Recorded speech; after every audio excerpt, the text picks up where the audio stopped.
Good evening. Welcome. Thank you for tuning in. Great to see the enthusiasm in the chat. Glad everybody's still in the Halloween spirit. We're still feeling it. Welcome to Hoff's Public Domain Horrorfest. I'm your host, Hoff Matthews, and this is, of course, a live comedy show and horror movie screening series. We show a horror movie and we break it up with live comedy host segments like what you're seeing right now. We used to do this physically live in Brooklyn, but of course we had to stop doing indoor screenings due to COVID-19, and I left New York City and came here to my ancestral estate of Hoff Manor to spend the pandemic here in my haunted mansion. And we're doing the show again, but we're doing it online, and because we're online, we are showing exclusively older classic horror movies which have fallen into the public domain. And I think this is the oldest movie we've shown so far. We are screening tonight The Phantom of the Opera, the classic tale of a mysterious phantom haunting the Paris Opera House, based on the novel by Gaston Leroux, or however that's pronounced. It's been adapted into many different films, and of course the Andrew Lloyd Webber musical. But the version we're showing tonight is originally from 1925. We're showing the 1929 re-release version because all the prints of the 25 version are very old. You can't really find a high-quality transfer of it. But this transfer looks great, and we're doing what I think is kind of an interesting experiment tonight. This was originally a silent film, but we have constructed a totally new soundtrack for it from the ground up, which is not to say that we wrote or recorded any new music for it. We're using public domain, stock music, and stock sound effects, but we did record dubbed voiceover for all of the dialogue and narration. So we've turned it into a talkie production. This has actually sort of been tried before. It was re-released again in 1930 as a talkie, and I think they shot new sync sound scenes, and they recorded some dubbed dialogue for some of the silent scenes. But Lon Chaney, who plays the Phantom, had, I think, something in his contract stipulating that his character couldn't be dubbed. So the Phantom of the Opera, the titular central character of the movie, was like the one character who was not dubbed. All of his dialogue still just showed up as the intertitle cards. And we did not do that. We did the whole thing. It's a totally new version of this movie, and all the voices are done by me and my co-producers, Andrei Alupului, George Gordon, and Marybess Pritchett, and a whole bunch of funny comedian and performer friends of ours that we roped into this, and everybody did a great job with it. I'm very excited to share it with you. And, as though that weren't enough, we got a special live guest on the show. It's J. Blake Fichera, author of Scored to Death, Conversations with Some of Horror's Greatest Composers. He's also a musician and podcaster. I'm very excited to talk with him about the sound of the horror genre. But before we get to any of that, we're going to start off with a trivia game. And I will say, this show was more work to put together than our normal shows, which are already kind of a lot of work to put together. So we didn't really have time to write any jokes for this opening segment. So instead, we're going to have you guys write the jokes this time. That's right. How's that feel, huh? Turnabout is fair play. You guys are going to write the jokes for our opening segment. Wrong answers only. The way this is going to work is I'm going to ask you guys a bunch of trivia questions about the silent era of film. And I want everybody in the stream chat to weigh in with wrong answers to those questions. If you have an answer that is definitely not correct, but hopefully funny in some way, post it up in the stream chat. I know some of you are probably nerds and are not going to be able to help yourselves from posting the correct answer if you know it, but we're looking for wrong answers. So, and I know on the trivia game last week I had a bit of an issue with the delay. I changed my latency settings, so I think it's going to be better this time, but, you know, we'll see. So, here we go. Wrong answers only. First question. What film famously ends with a cowboy firing a gun into the audience? What film famously ends with a cowboy firing a gun into the audience? Do we have any wrong answers to this question? Anyone in the chat have an incorrect answer? The Shining definitely does. I mean, I guess this is a bit of a spoiler-ish question, but that's true. That is a wrong answer. Malcolm in the Middle is not a film, so that might be too wrong, actually. These are all correct so far in that they are, in fact, all wrong. Okay, you guys are off to a great start. The correct answer, and I will give you the correct answers, is The Great Train Robbery from 1903. I'm sure a lot of you knew that. I'm sure you all knew it. I'm sure we have the smartest audience in, what industry are we in? In live streaming? I don't know. But great, okay, off to a great start. Next question. The music video for Tonight Tonight by the Smashing Pumpkins was inspired by what silent film? Wrong answers on the music video for Tonight Tonight, inspired by what silent film? What do we think? Anything yet? West Side Story. Great, it's not a silent film, so that's wrong. Teletubbies musical, does that exist? I don't know. Hashtag Intolerance, the social media update of the D.W. Griffith epic, very wrong. Annie, certainly wrong. These are all great. The correct answer is A Trip to the Moon, also from 1903. Big movie year, 1903, right? Who Farted from Scored to Death, a wonderfully wrong answer. Our next question. The 1923 romantic comedy Safety Last famously featured star Harold Lloyd hanging off of what object? And let's keep this clean, people. Let's keep this, a family show. I mean, this is not a family show, just to be clear, but, don't get too gross with it on this one. What do we think? Wrong answers on what was Harold Lloyd hanging off of. I think I've stymied you with the stay clean mandate. The edge of the earth, that would be pretty cool, and that's wrong. That's not what he was hanging off of. A tree, also wrong. Hanging off of a seatbelt, now that would be ironic, and it is wrong, indeed. Statue of Liberty, that would be a very cool set piece. The answer is the hands of a giant clock. He was hanging off of the hands of a giant clock. Ryan, I said keep it clean. All right. Next question. What performer is known as the Great Stone Face? The Great Stone Face. Any wrong answers on this? What do we got? The Great Stone Face. Yeah, think on this.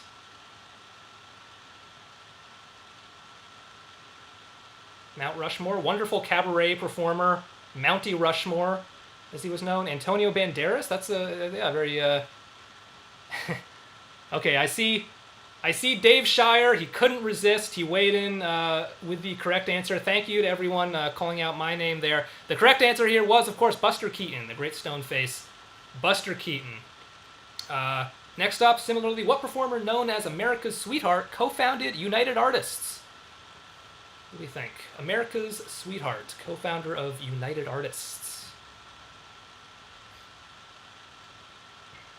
I know I'm still on a little bit of a delay, but it's better this time.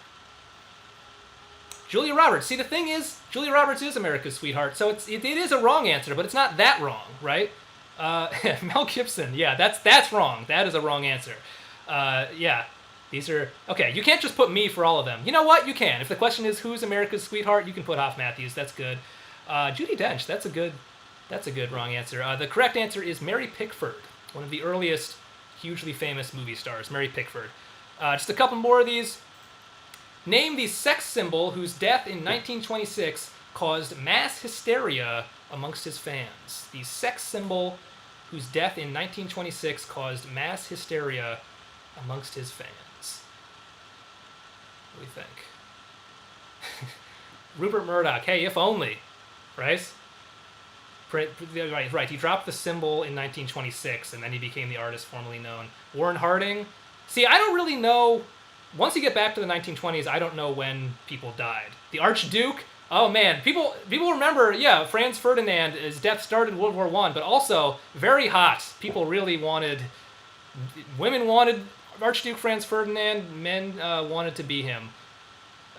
Yes, me. The correct wrong answer on this. Also me. Patty Arbuckle. The correct answer is Rudolph Valentino. Rudolph Valentino. And we have one more question. Wrong answers only. Name the 1927 F.W. Murnau film which starred Janet Gaynor and is a personal favorite of producer George Gordon. And I have been told another co-producer, Andrei Alupului, likes this film quite a bit as well. I have not seen it, but it has the approval of at least half of the HorrorFest producers. I Will Survive. That is a different gainer, but that's a good wrong answer. Flashdance. Yeah, the original Flashdance. They were flashing ankles in 1927, right? That's how that one works. We're back to Malcolm in the Middle. Still very wrong. Yes, Ferratu. Nice. All right. Correct answer on this. Sunrise, A Song of Two Humans. So again, 2 thumbs up, 1 thumb. I guess it's 4 thumbs up from 2 HorrorFest producers for Sunrise, A Song of Two Humans. So there you go. You guys did terribly at that game, by which I mean you did great, and we are almost ready to start the film. So I just want to explain a little bit more about how we put this together tonight. So, like many silent films, this production of The Phantom of the Opera communicated all of its dialogue and narration through intertitle cards like this. Stuff like this would pop up in between shots to tell you what the characters were saying or what was happening. We took all of those out because we know you guys don't want to read, right? That's why you're watching a movie. So we took the intertitle cards out and we dubbed the dialogue and the narration, but we did stay faithful to the text of the film. So all of the dialogue and narration that we performed comes directly from these intertitle cards. We didn't make any of it up. It's all from the original film. And there are also moments in the movie when characters are talking, but they don't provide any intertitle card showing what they're saying, because they would just trust that you could infer what was being said, and they didn't want to, throw tons of text at you throughout the whole film. So there will be moments when characters are talking, their lips are moving, and you're not hearing anything. That's not a mistake. We didn't screw up. We just didn't put a line there because there wasn't any intertitle card to draw from. So be aware of that. Don't complain in the chat when you see the characters talking but you're not hearing anything. Now that I've said it, I know you will, but please don't. And that's it. I think we're ready to go. So once again, very excited to share this with you. We will have J. Blake Fichera on later in the show. I'll be back on in 15 minutes or so. But for now, please enjoy Act 1 of our talkie version of The Phantom of the Opera.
Sanctuary of song lovers, the Paris Opera House, rising nobly over medieval torture chambers, hidden dungeons, long forgotten.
Melody floats through hall and corridor, even to the executive offices, where a strange deal is being closed.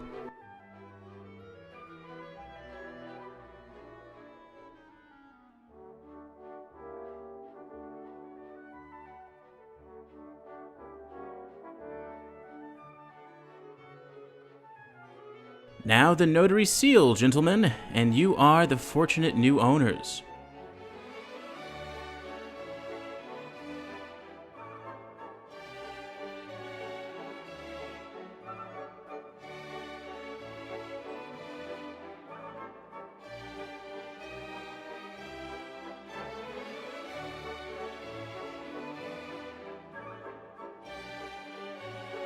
It is barely possible you may hear of a ghost, a phantom of the opera.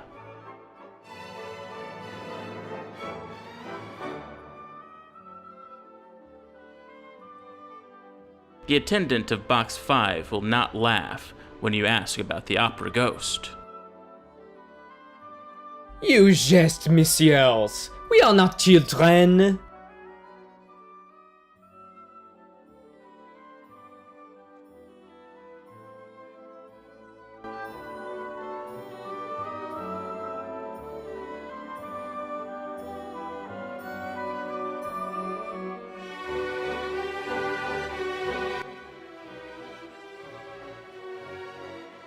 Who occupies Box 5? I do not know. I have seen only the cloaked figure of a man who hides his face and will not speak. Is it the phantom?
phantom! The phantom is up from the cellars again! We saw him for an instant, a gray shadow, and he was gone. He had no nose! Yes, he did. It was enormous.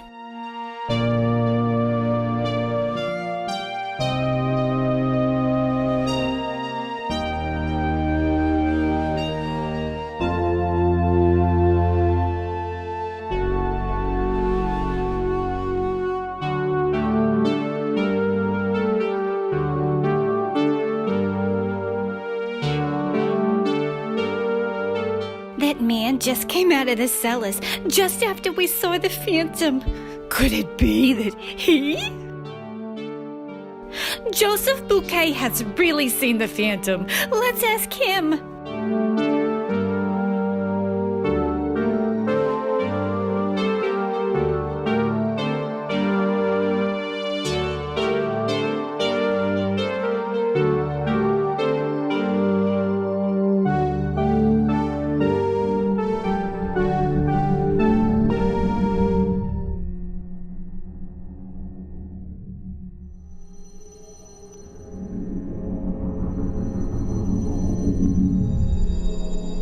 His eyes are ghastly beads in which there is no light, like holes in a grinning skull.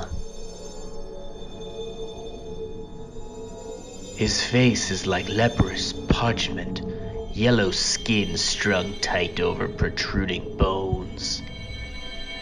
His nose, there is no nose.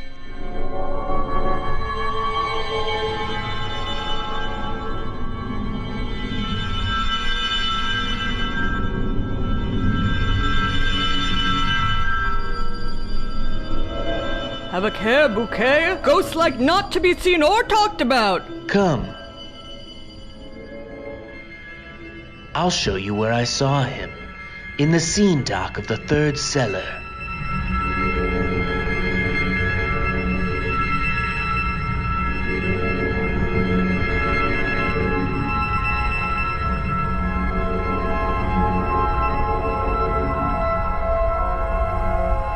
I saw him there. A flash of shadow and he was gone.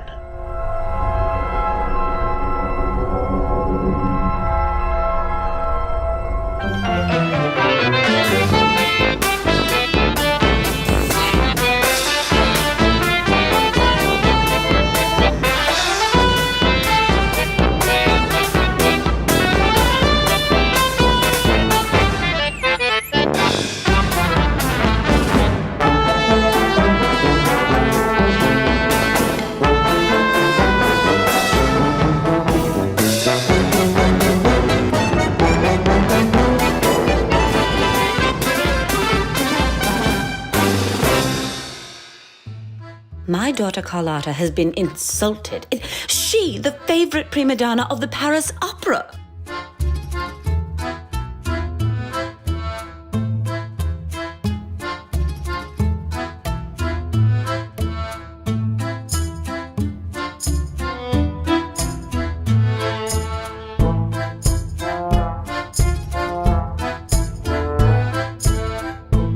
No ghost will frighten Carlotta. Wednesday evening, you will hear her singing.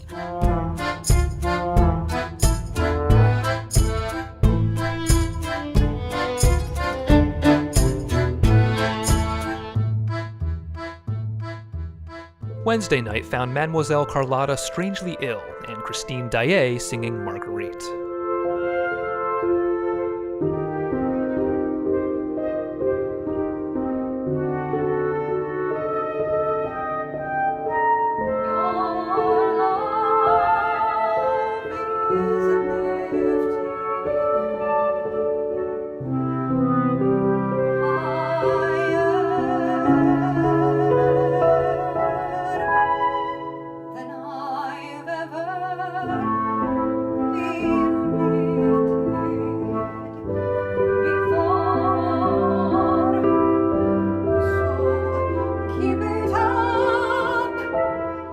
What is this I hear about Christine favoring some mysterious admirer instead of you, Raoul? Don't worry, my dear brother. Nothing shall interfere with our love.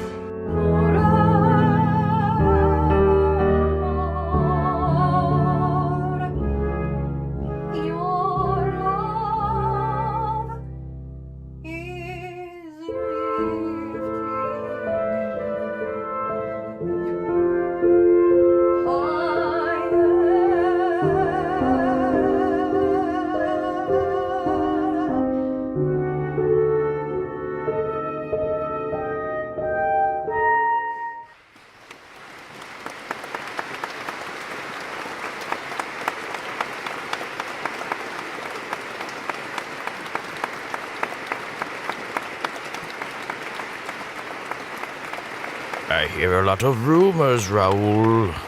Be careful.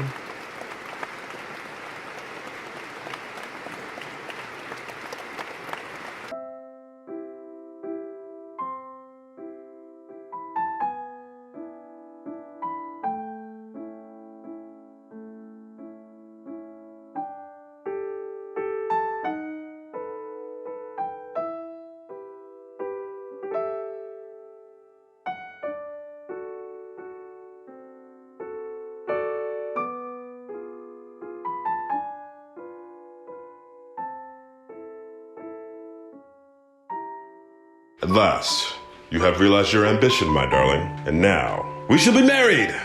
I can never leave the opera, Raoul. You must forget our love.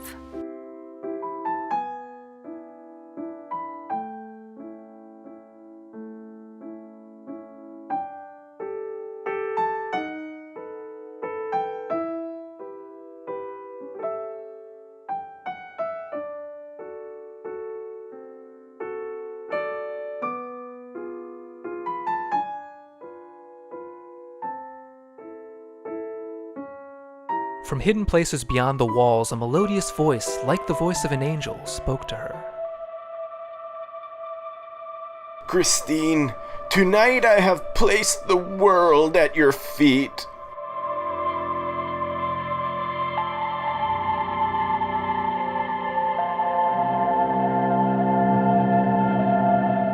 To you I have imparted the full measure of my art. You will triumph. All Paris will worship you. But I warn you, you must forget all worldly things and think only of your career and your master. Soon, Christine, this spirit will take form and command your love. Call for me when you will. I shall be waiting.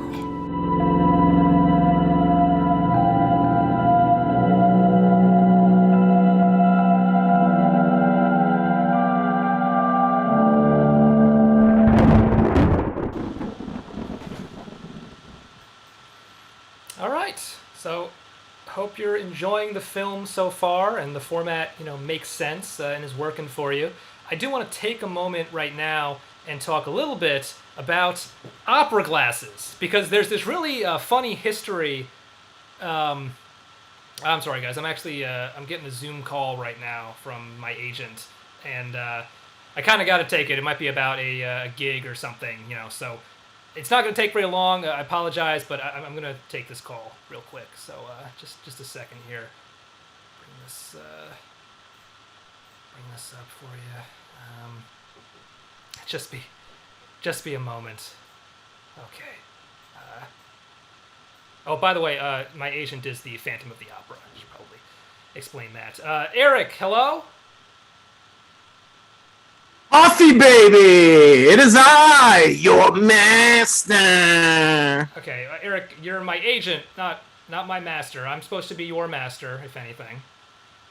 You're absolutely right, buddy. I'm out here working hard for you, day in and day out. Are you? Because, the last couple packet submissions I did, I had to just hear about through the grapevine. Oh, sure, Hoffy. Everybody knows what shows are hiring, but is the grapevine going to leave dismembered animal parts in hiring managers' offices? Is the grapevine going to send handwritten letters in blood saying not hiring Hoff Matthews will prove disastrous for your career? No. Are you doing those things? Those things and more, Hoff. Look, don't tell anyone this, but I poisoned Stephen Colbert for you! Why? What was that supposed to accomplish? It shows that you're serious about the job. Okay, well, I guess that explains why I never heard back from the Late Show. Oh, Hoff, don't blame yourself. I was not blaming... You know how it is. Nobody wants to hire a white man these days. Yeah, you think that's the problem? It's not that you're threatening and poisoning people? Absolutely. Look, Hoff, you're going to be huge in this business. You just gotta forget all worldly things and think only of your career and your master agent. Yeah, Eric, was there a reason you called me? Is there some opportunity you wanted to talk about? Yeah, you bet. Yeah, Hoff, have you ever considered starting a Patreon? Yeah, I don't know. I've thought about it. Is that it? Is that the whole idea? Yeah, I think it could really blow up, you know? There's these podcasts. Yeah, Eric, you know, I'm kind of busy right now. I'm kind of like right in the middle of doing my show, so... Okay, yeah, no, sorry, I won't keep you. Keep up the good work, you know? I love what you're doing. Your stand-up is getting better every day. Yeah, I don't really do stand-up on this show, but Oh, he's gone. Okay. Sorry about that, folks. Man, I really wanted to talk about opera glasses, but I don't think I'm going to have time for that bit right now. So I'll be back in about 15 minutes with our guest, J. Blake Fichera, who I'm more excited to talk to. But for now, let's see some more of the film. In Mademoiselle Carlotta's correspondence, there appeared another letter, edged in black.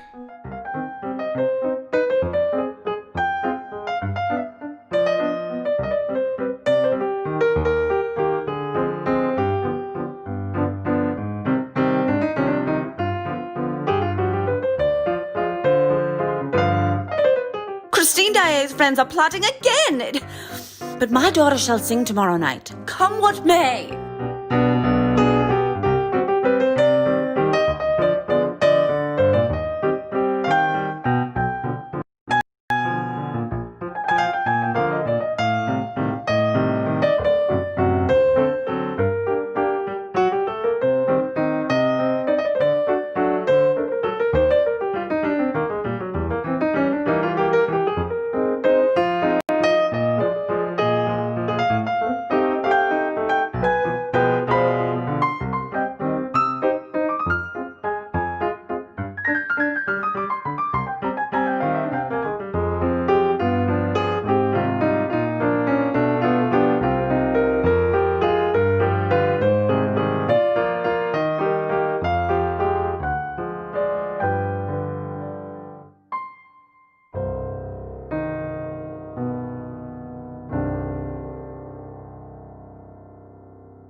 Encouraged by her mother, Carlotta defied every warning, and the following evening appeared as Marguerite.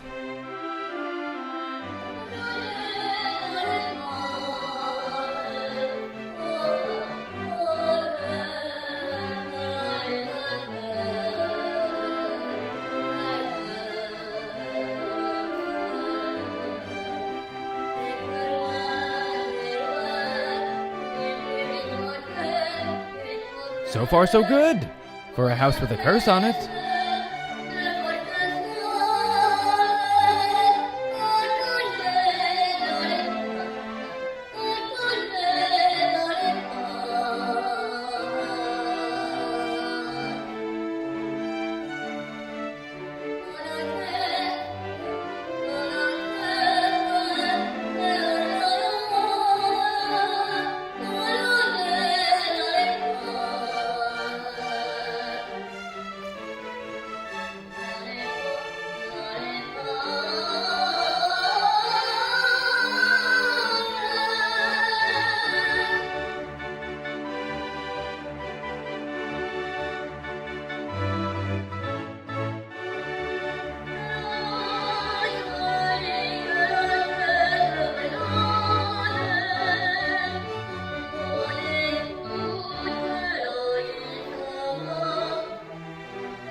Behold, she is singing to bring down the chandelier.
Christine, I have come for you.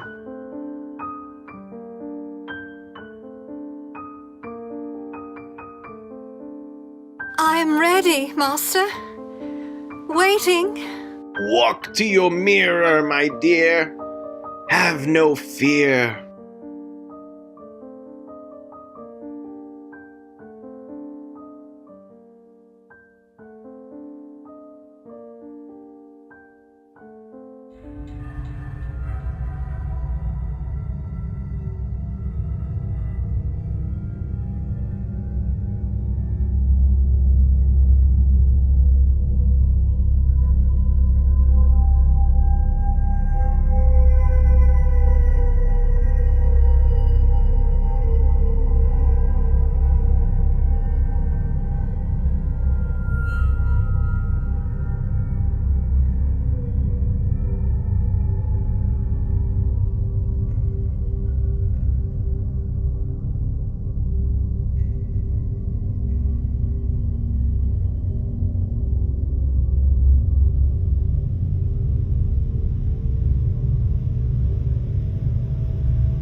Christine, it is I, your master.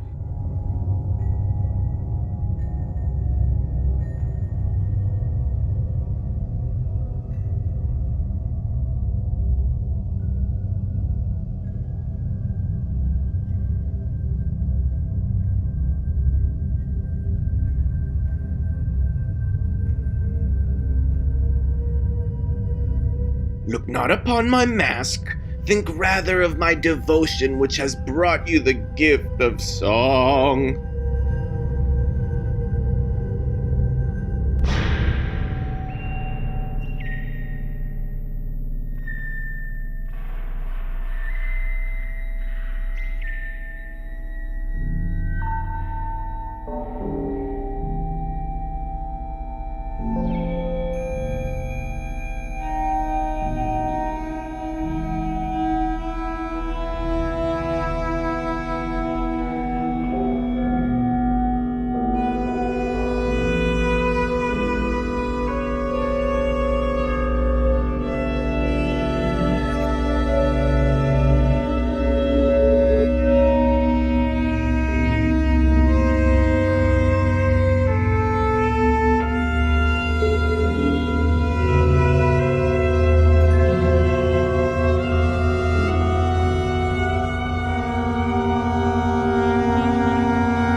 a black lake hidden from man and the sun, leading to the Phantom's rendezvous.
All right, we are now going to take a break and speak with tonight's special guest, J. Blake Fichera, the author of Scored to Death, Conversations with Some of Horror's Greatest Composers, a collection of interviews with horror movie composers like John Carpenter, Christopher Young, Claudio Simonetti of Goblin. Really interesting. I recommend it. And Blake is also the host of a few podcasts, including Scored to Death, the podcast, Saturday Night Movie Sleepovers, and Cuts from the Crypt. And he is a musician in his own right. So very excited to have him on. And I'm going to bring him on in just a second as soon as I can get the Zoom window up, which always takes slightly longer than I want it to, but there it is. Everybody, please welcome J. Blake Fichera. Blake, thank you so much for being on the show. Thanks for having me. Is that a Zoom background, or it's very nice? This is the Saturday Night Movie Sleepovers basement headquarters. Got it. Where I record from. It looks very cozy. How is your Halloween season going so far? It's, like every other season this year so far. Just staring at my walls in my apartment. Well, I'm sorry to hear that, but that makes sense. So I wanted to have you on this show in particular because obviously we're doing this thing where we, built the soundtrack for this movie, but we're doing it in this very, amateurish way. We're pulling all these public domain stock clips with the funky synth drums and everything. And you've spoken to all these people who are not just professionals in the field of soundtracks, but like masters of that form. So I wanted to start with, if you could talk a little bit about the history of film soundtracks as a medium. How do we get from silent films, which have no recorded soundtrack, to the medium as it exists today? Well, actually, film always had music, even in the silent era. It just happened to mostly be performed live. Mm-hmm. But even in the days of like the Lumiere brothers, where they were just filming like train pulling into a station, there was music. So music and film, motion pictures they've always been married. So it wasn't that big of a stretch to them when, recorded sound came in, that they would then record scores and add them to the films themselves. I've always sort of wondered, in the silent era, when they were like doing it live, Was that like a widespread thing? Would they like send sheet music to like local theaters along with the print and like just hope they got a good piano guy or whatever? Yeah, I believe that they actually would send music, but I don't know if every film had its own specific musical score. Some of the people I've interviewed, like Charles Bernstein, for instance, who scored Nightmare on Elm Street, Cujo. His mom, he didn't find this out till he was an adult, but his mom actually would play like piano and organ during the silent movies. So in a sense, he didn't even realize it, but he kind of followed in a family tradition. Some of them are, you know, it was obviously piano. Nathan Barr, who's in the first book, who did Cabin Fever and Hostel and all kinds of stuff now. He does a lot of the streaming television. He actually purchased the old Wurlitzer organ that was in the Fox studio, that the Fox owned. And he built an entire studio around it. And he gave me a little bit of an exhibition of it. And it is amazing, all the things it does. Like it has, just by hitting keys, like wood blocks clacking, so that when they were watching a Western, they could imitate the horse hooves and all kinds of bells and percussion. And some of these movie houses had these big, elaborate pipe organs. It had all these different sound effects going on. Yeah, it's interesting you bring that up, because there is this sort of, people think of the soundtrack as in, you know, the music and the sound effects being these very separate spaces, but they can sort of cross over in terms of their functions, right? Yeah. I have a new Scored to Death coming out in December. And for that book, I interviewed Charlie Clouser, who's best known for doing the Saw movies.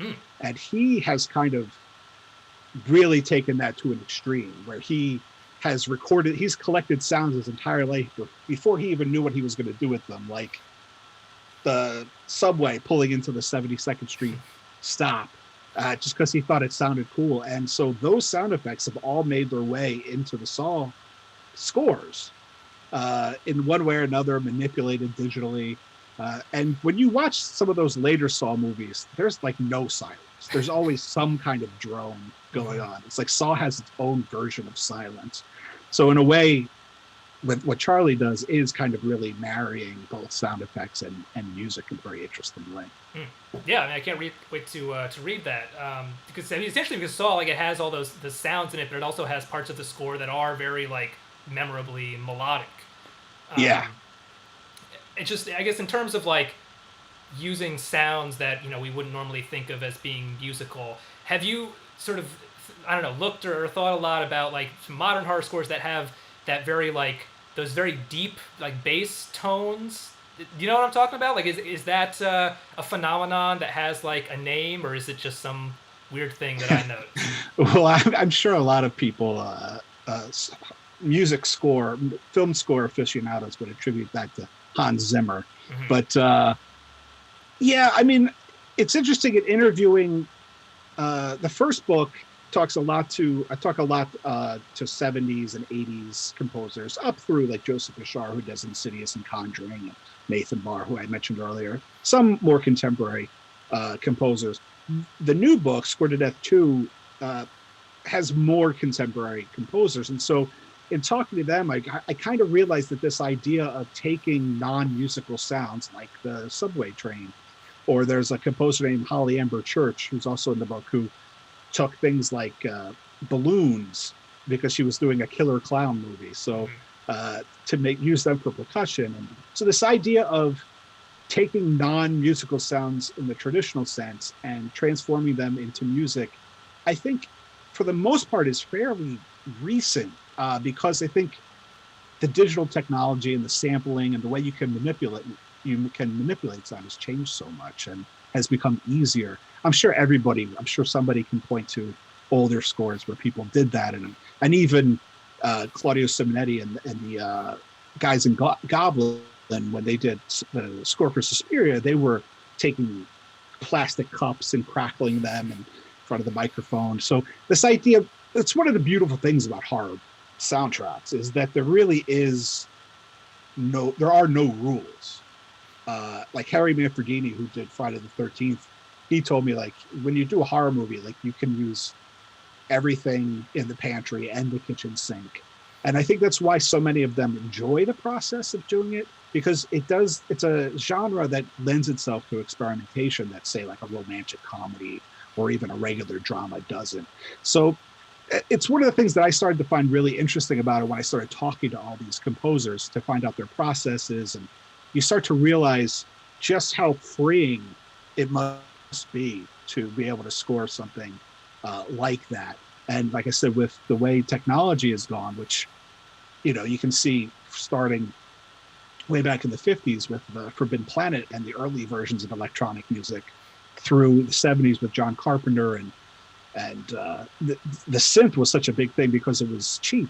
And these movies didn't have a very big budget. And so they ended up kind of finding their own sound in a way through the 70s and 80s that has now had a big comeback with synth wave and things like that. But technology has always kind of steered film music in general, but especially horror movies, because it's kind of innovative in that way. And why do you think it is that soundtracks have sort of this unique place in the horror genre? It seems like they sort of have a function there that they don't necessarily fulfill in other forms. Music is much more active in horror movies than it is in a lot of other genres. Like it does, because you have to has to set atmosphere. There's tension and suspense. There's like the red herring, like you getting ready for a jump scare, and the music will tell you it's there, then they won't use it. It does tend to have a much more active role in horror movies, which is why I think, aside from the fact that horror movies just in general have a really huge fan base, a loyal fan base, it's one of the reasons why I think, record labels like Death Waltz and Mondo and Waxwork and like all these companies are releasing horror movie soundtracks because there's clearly a market for it. Bands like Goblin, who never toured America in the 70s, 80s, 90s, or even early 2000s, were able to tour America and sell out. John Carpenter went on tour.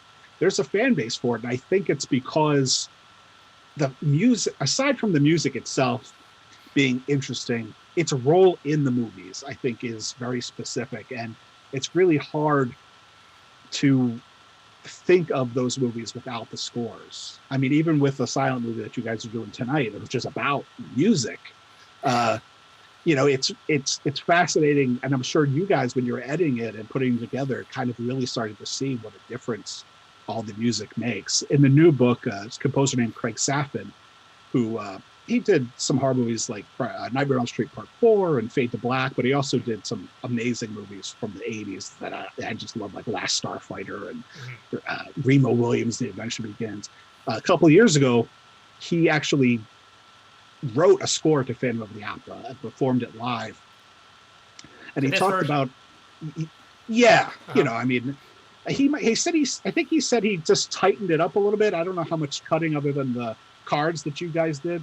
He said he tightened up all the cards and he tightened up some of the moments just to fit it within the runtime that they needed it to be. But he said when he shows it to his students, like he'll show scenes from Phantom of the Opera without music and they think it's so boring. And then he shows it to them with the score that he wrote, or any score for that matter, and they can't even believe it's the same clip.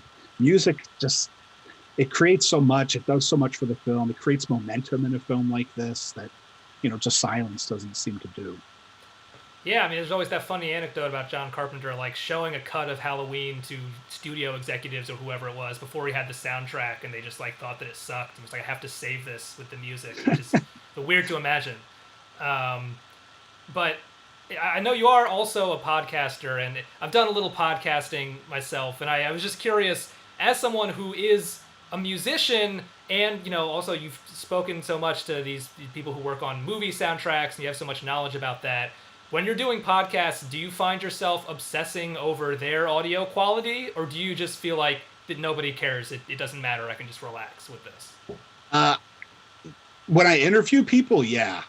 And I'm always shocked at like people, for Square to Death, the podcast, I interview composers just like I did for the book. And I'm always shocked that like, these are people that make their living with sound, and that like, you don't understand that, like I need you to be mic'd. Like how about you turn off the fan that's blowing right on the microphone? Yeah. I'm always really surprised that they don't kind of have more sympathy for a guy that's trying to record them. Yeah, and also as like my day job is as a television editor, so then the editing becomes really monotonous for me, like cutting out with all the ums and uhs and pauses. Now it takes me so long to do the audio versions of those interviews that I've really cut back on doing them because they just take me forever. Mm-hmm. That makes sense. Well, one more thing I wanted to ask about. I know people watching the show tonight are probably, maybe looking for other spooky stuff to watch over the next week or two. So are there any deep cuts that you want to recommend? Horror movies that are favorites of yours, whether they have great soundtracks or not, that you think are like underappreciated?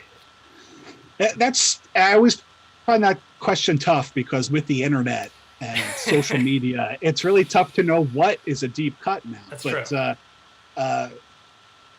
Movie from 1978, Martin by George Romero, who did Night Living Dead, which I think you guys are going to show Night Living Dead in a couple of weeks. Right. Martin is it's a little hokey because it's dated and cheap, but I find it to be a really interesting movie about a kid who thinks he's a vampire and he's a serial killer. Mm-hmm. So that's always a favorite of mine and one that I always recommend. I'm a huge fan of Silver Bullet from 1985, the Stephen King. He wrote the script for that. Gary Busey delivers a hell of a performance. Young Corey Haim. Mm-hmm. Really, in my opinion, I know people will joke because it is a little bit hokey, but it's a beautiful film. If somebody once described it to me as To Kill a Mockingbird with a werewolf, and I think that's a pretty spot on likeness for that movie.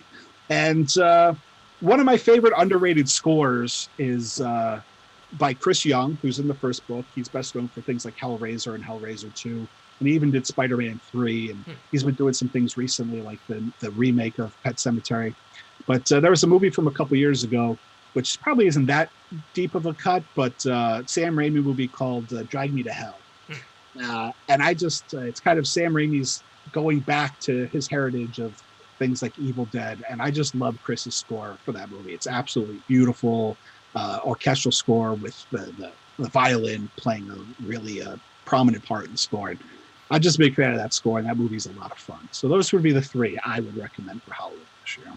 Right, yeah, I mean, in particular, I liked Drag Me to Hell a lot, and I should rewatch it and listen for that specifically. Well, thank you so much for coming on the show. Scored to Death 2 out in December. December 1st, I think. So it's coming soon. Great. I'm looking forward to that. Everyone should check out. It's at the printers right now. Wonderful. And everyone should check out Scored to Death also, which is out now. So again, J. Blake Fichera, thank you so much for being on the show. Thanks for having me. It was a lot of fun. Appreciate it. All right. Let's see some more of the film.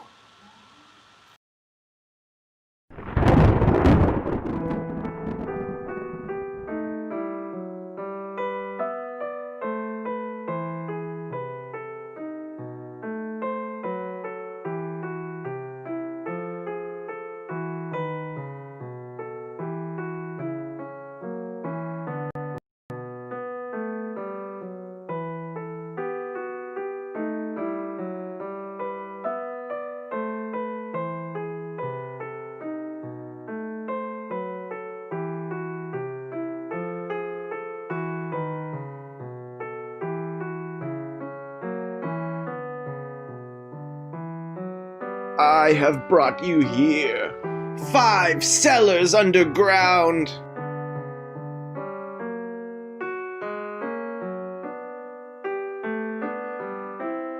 Because I love you.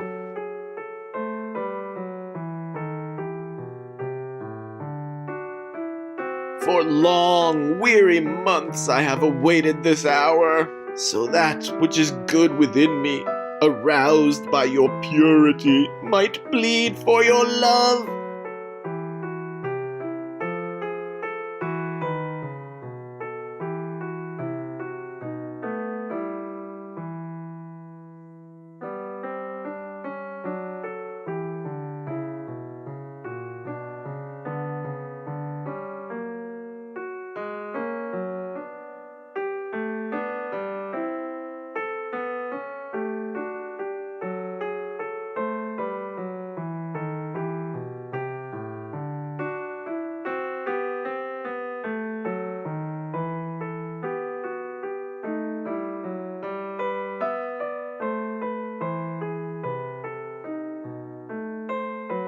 That is where I sleep.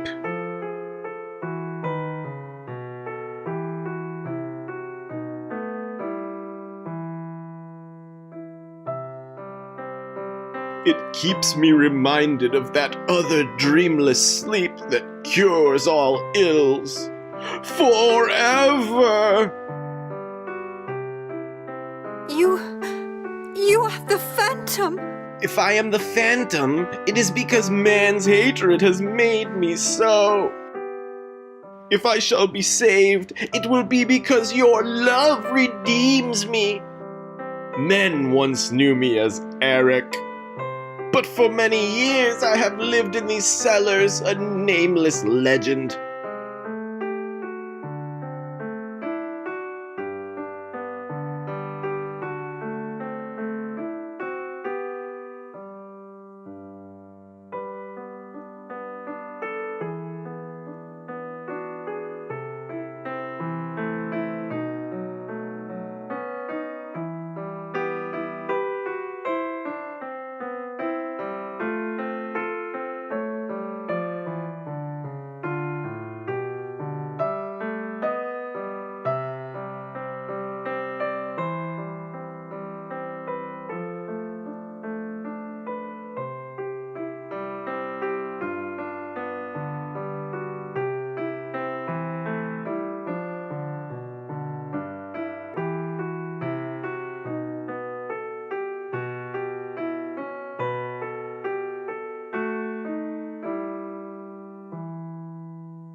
The night passed, a night of vague horrors, tortured dreams.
Since first I saw your face, this music has been singing to me of you and of love triumphant.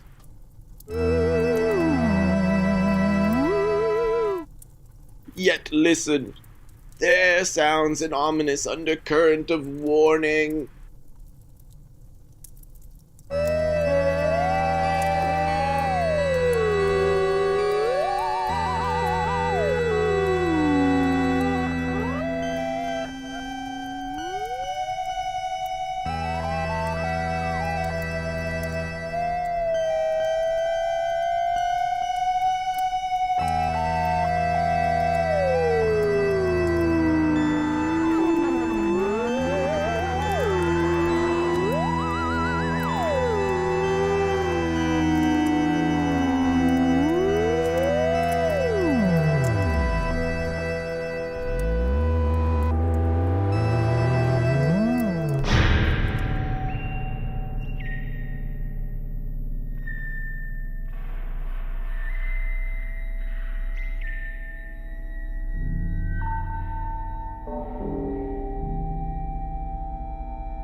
Feast your eyes, glut your soul on my accursed ugliness.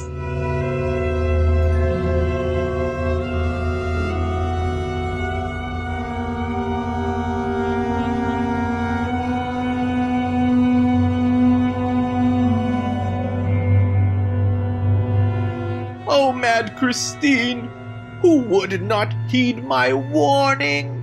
If you love me, as you say, let me go. I promise to be your slave forever. I shall prove to you the depth of my love. You may return to your world for the present. You may sing in the opera once more. But remember, you are mine. Mine! And you shall not see your lover again. If you do, it is death to you both.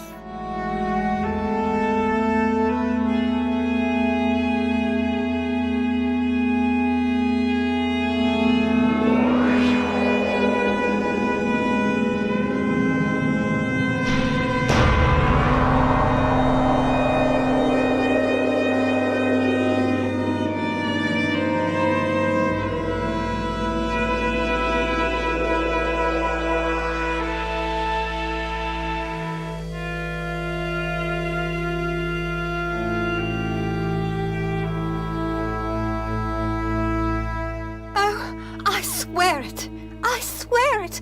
I shall never see him again.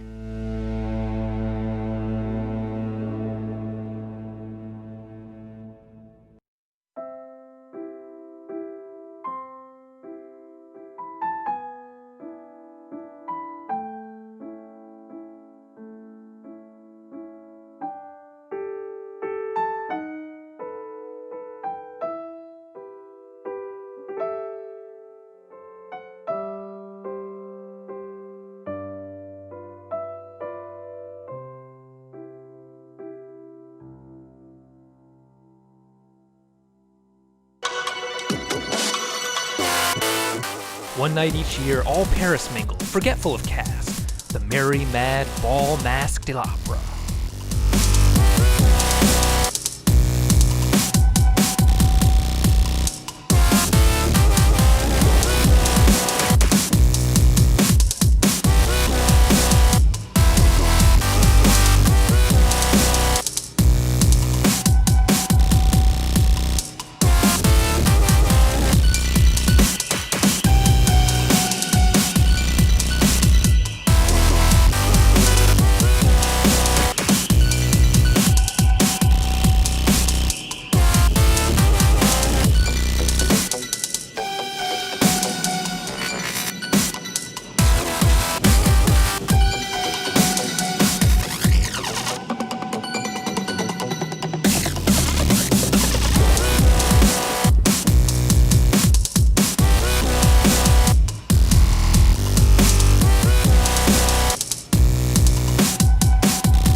Into the midst of the revelry strode a spectral figure, robed in red.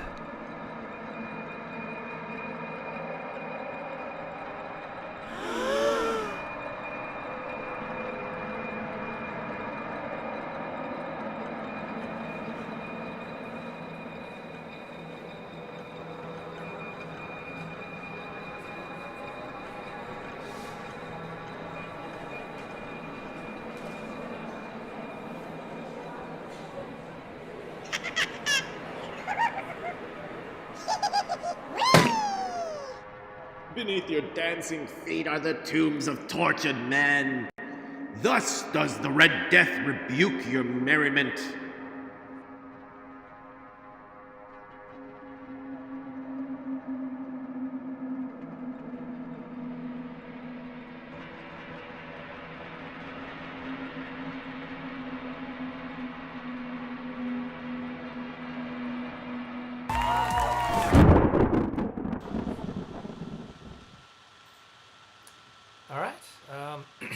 So you guys have probably been noticing, apart from our voice performances, the acting in this movie is very different from what you would see in a modern film, right? It's very physical and emotionally expressive. And you're maybe wondering, where did these actors learn to perform like that? And we've actually found a masterclass video, or film, I guess it must have been, from the 1920s, teaching people how to perform in the silent film acting style. You guys might not know that masterclass has been around that long, but it has. This is a tutorial from Flora Bow, the sister of famous silent film actress Clara Bow. Flora was never as famous as her sister, but she was very influential in her own way. And I think this tutorial film is very interesting. I don't know. So you can decide what to make of it yourself, but I'm going to play this for you right now.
There you go. So if any of you want to start a career in silent film acting, some good tips for you there.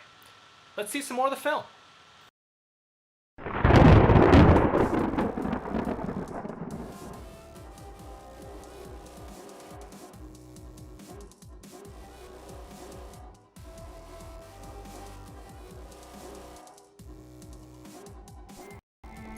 High above Paris, on the roof of the opera.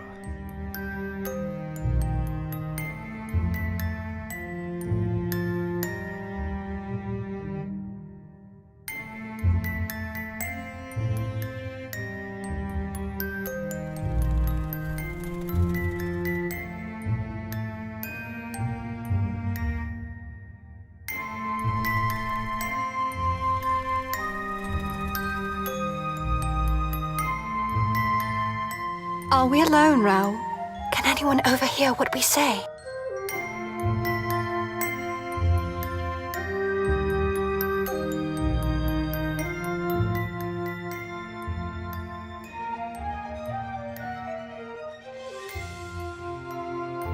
I have seen him, Raoul.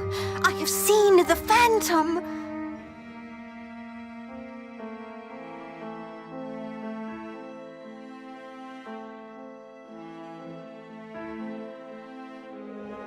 He is a monster, a loathsome beast. You must save me from him, Raoul. Mademoiselle Carlotta, under the spell of his curse, will never sing again. Tomorrow I will take her place in Faust. After the performance, you must take me away. I shall be at the stage door. We will flee to England.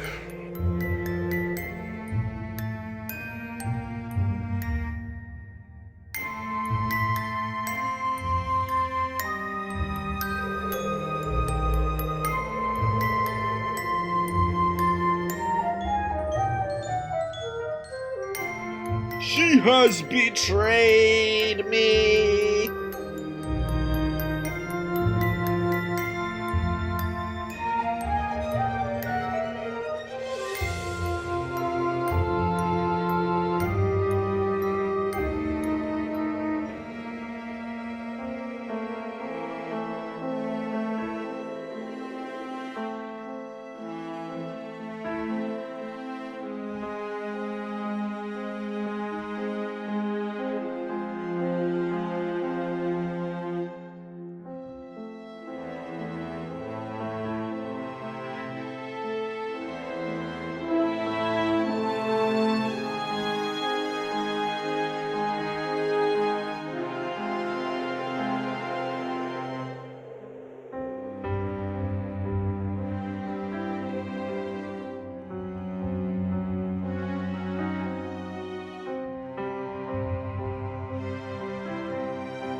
Not that way.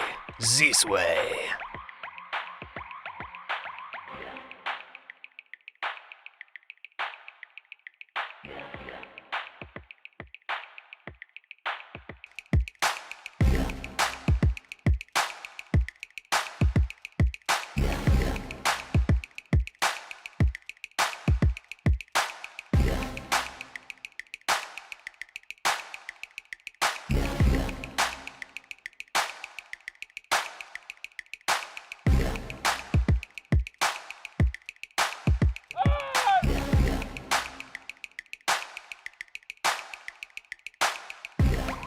That was the opera ghost!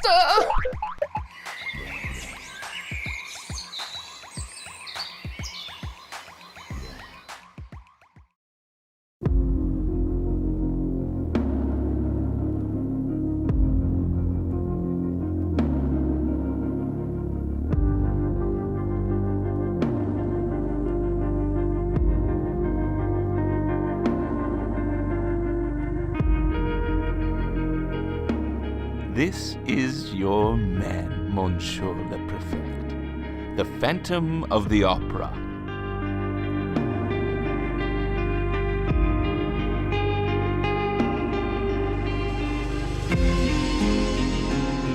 At 9 o'clock the following evening, a mysterious barouche stopped on the rotunda side of the opera. Wait for me at the West Gate.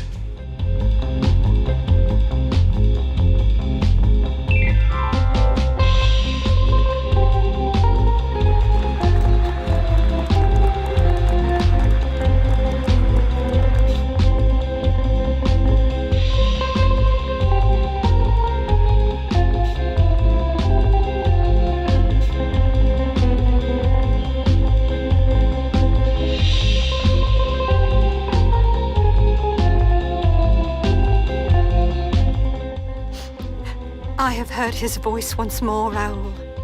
He knows our plans. Everything.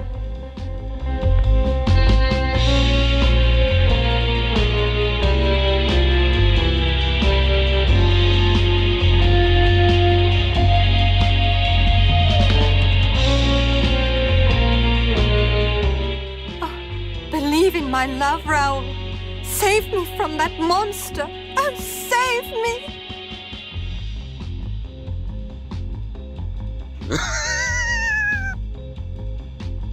My Barouche is waiting outside. We'll leave immediately after the performance.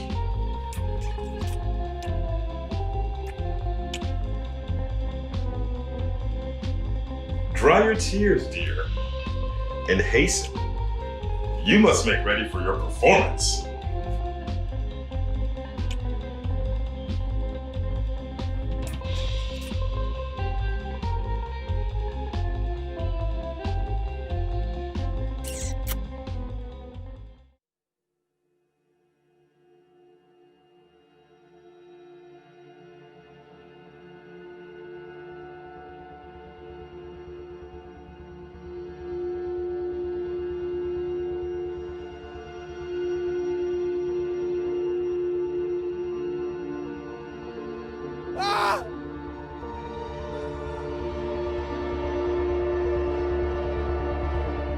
Come quick! The stranglers work again!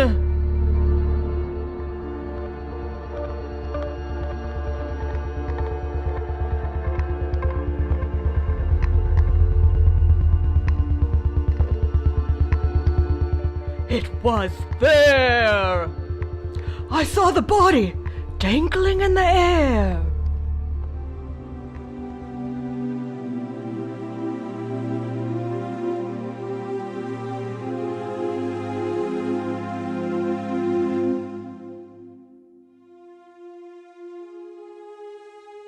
My brother, poor Joseph, he knew too much about the Phantom. The Punjab lasso, the strangler's cord. Assassin, hide yourself in the deepest shadows, but I shall find you out.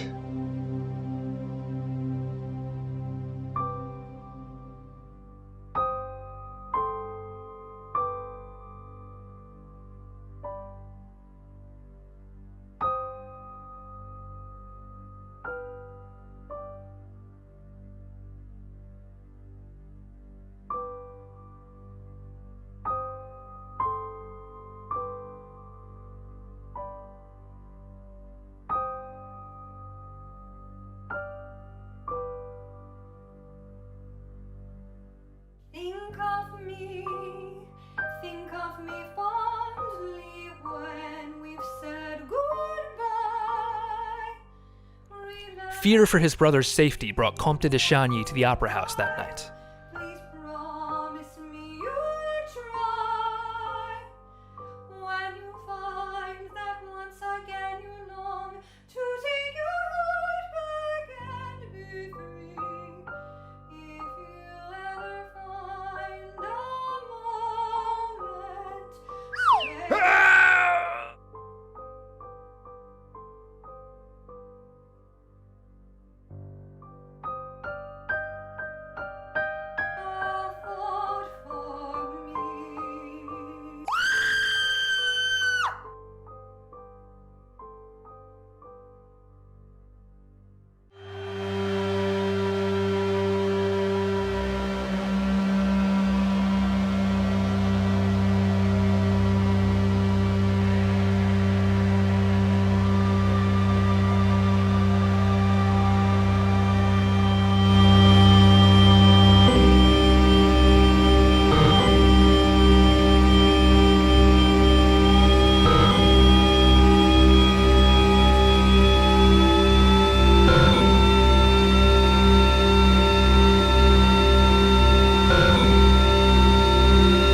I can take you to Christine Daae if you do exactly as I tell you. Who are you that knows the Phantom's secrets and betrays them? I am Ledoux of the secret police. I have studied this Phantom for months.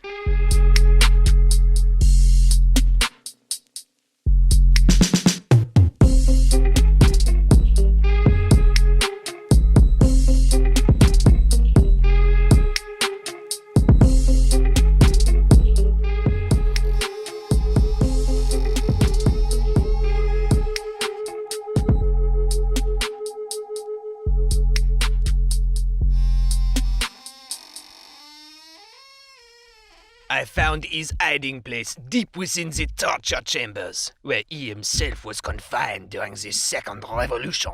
Keep your hands up. The strangler's noose coils quick.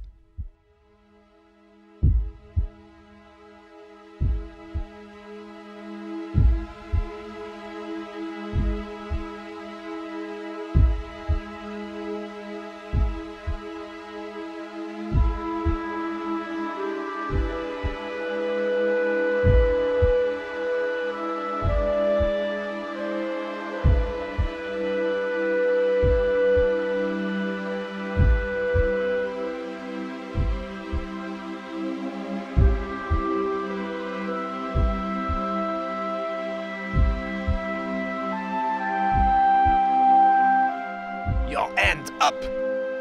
It is a matter of life or death.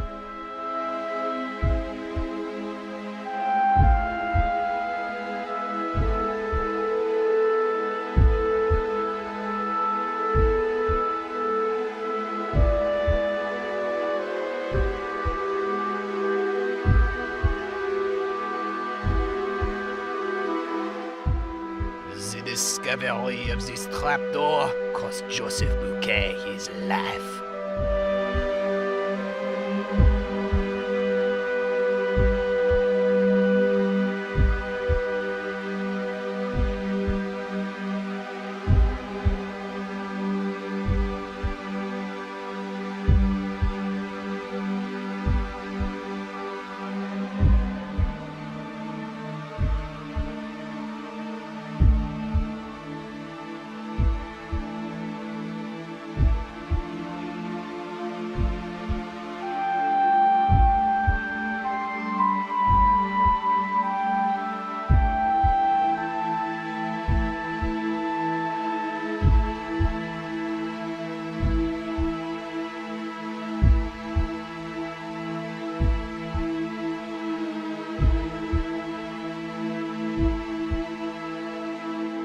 I am a messenger from the shadows. Turn back ere ye perish.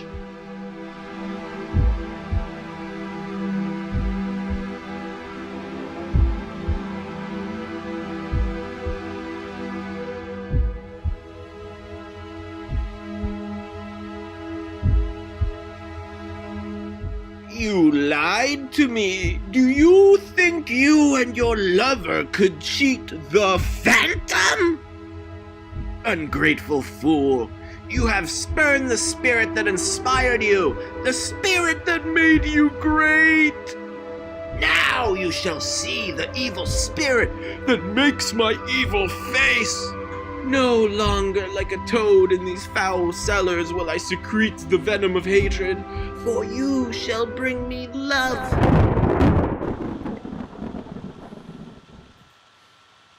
Okay. Well, we are getting close to the end of tonight's film, and if you've been watching the show, you know what that means. It is time for the Horror Host highlight reel. We didn't have it last week, but we have it tonight. And basically the idea here is that all the movies we show are in the public domain. They've been around for a long time, especially this one, which means that a lot of people have hosted screenings of them before we came along. So rather than pretending we're doing some sort of unique thing here, we like to pay tribute to the tradition we're a part of by showing a montage of other horror hosts, besides me, hosting the film of the evening. So I'm going to do that now. So here it is, your horror host highlight reel for The Phantom of the Opera. We have a wonderful classic film tonight, starring the one and only Lon Chaney Sr. It is, of course, in honor of the maestro Eric, the Phantom of the Opera. Our offering today is Phantom of the Opera, directed by Rupert Julian. The 1925 silent horror film classic, Phantom of the Opera. The Phantom of the Opera. Phantom of the Opera, starring Claude Rains and Susanna Foster.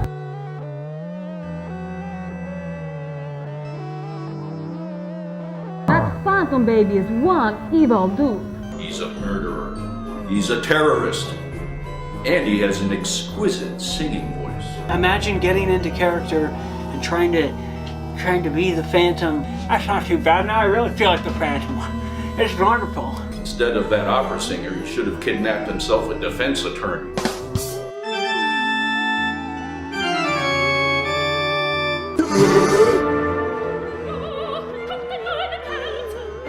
Figaro, Figaro, Figaro, Lily. Figaro, Figaro, Figaro, Figaro. He's also sexually frustrated. Spending too much time alone playing with his organ. The Phantom of the Opera was, to me at least, a bit of a disappointment, but how could it not be? With all the hype I'd grown up reading, there was no way in hell the movie could have ever met my expectations. Once I looked at it through more seasoned eyes, though, it still disappointed me.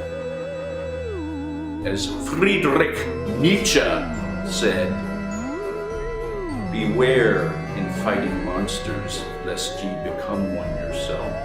When all of our lives go back to normal, we will be having screenings of your favorite fun, exciting action films. But until then, thank you for joining us for these online watch parties. Well, you know, enjoy the show. Enjoy the show. If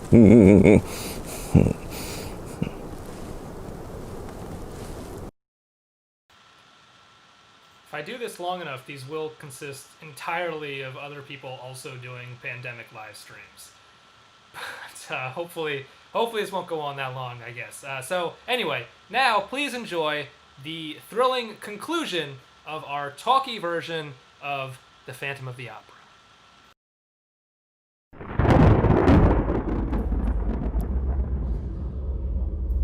We should be within his hiding place now.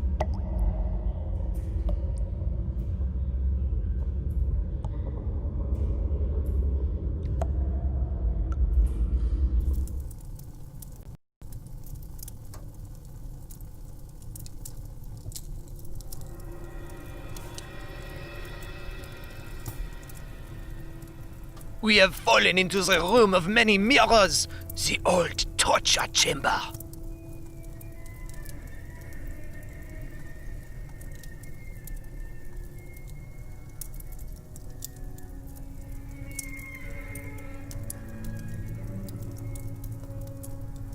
I am human like other men. I will not be cheated of my happiness.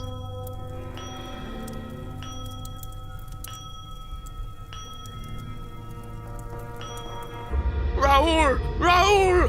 My brother! Where are you?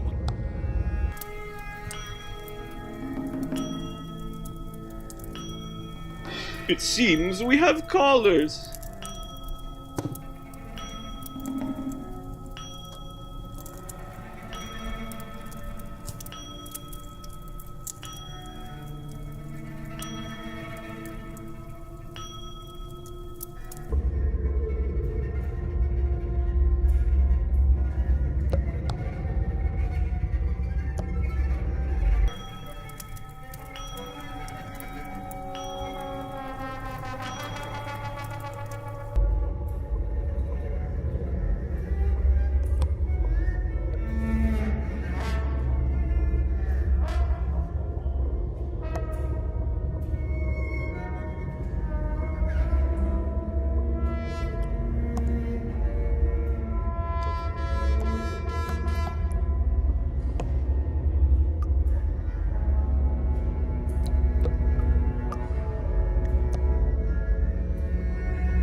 Christine! Christine! Can you hear me?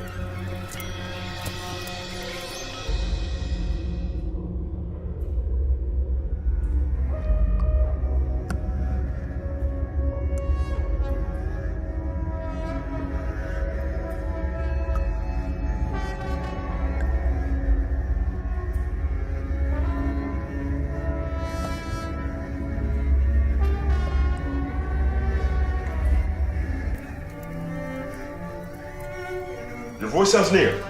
Try to find a door that will lead to us.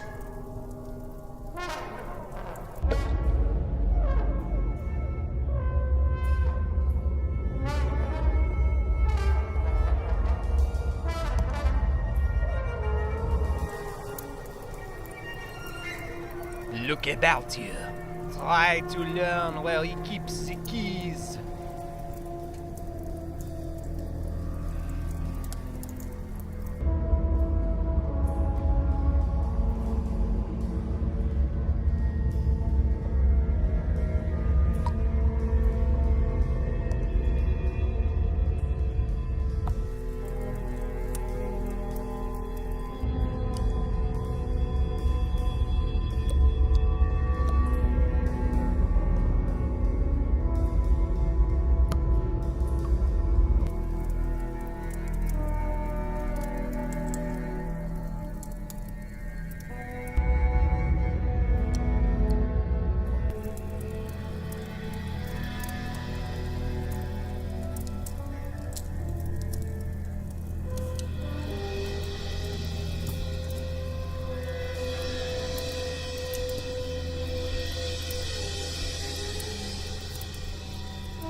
The callers have departed.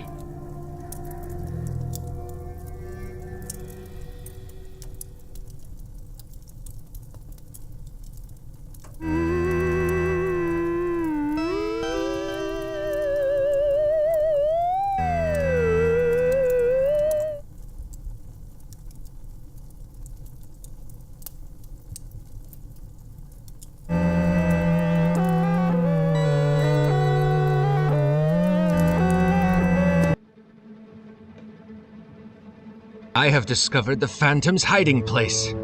Tonight, my brother will be avenged.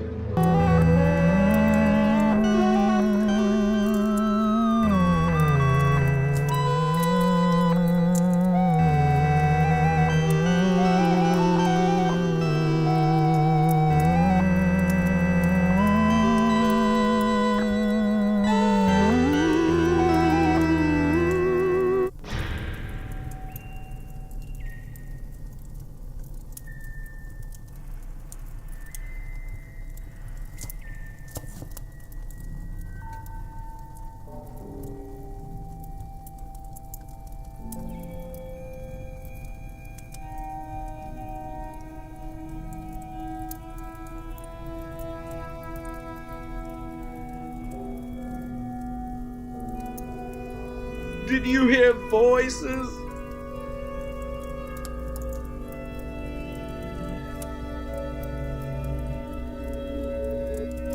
Perhaps we have more callers.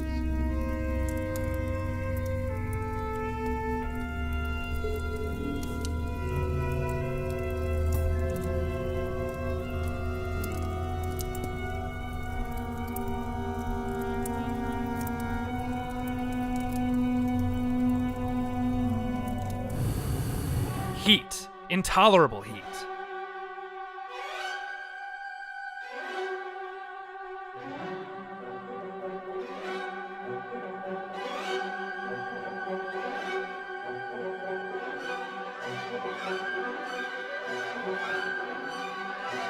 Fools! Do they think they can match their wits against Eric?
do you offer for their lives? Your answer quick! They can survive but a few moments.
Gunpowder!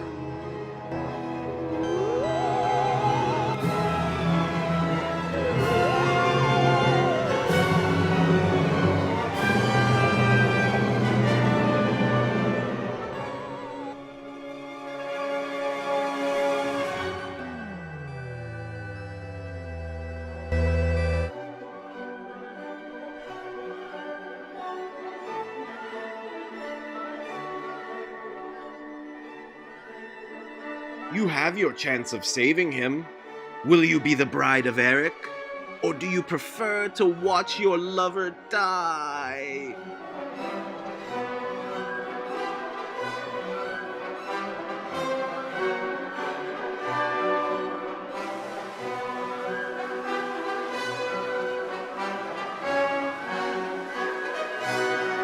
If you turn the scorpion, you have said yes and spared the Shagny. Turn the grasshopper, and the opera house is blown to 1,000 bits.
If you will only save them!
There you go.